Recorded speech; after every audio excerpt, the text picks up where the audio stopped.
আসসালামু আলাইকুম বন্ধুরা, আজকে আমি ইলিশ মাছ রান্না করছি খুব সহজেই।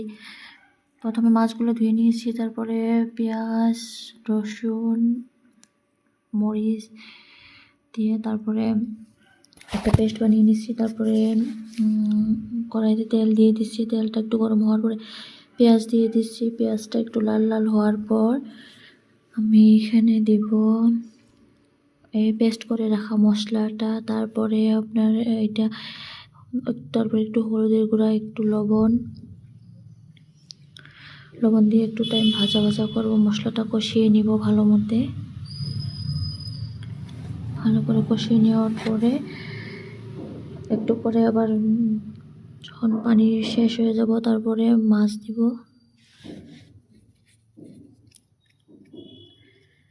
মশলাটা কষাচ্ছি, একটু কষা কষা হয়েছে।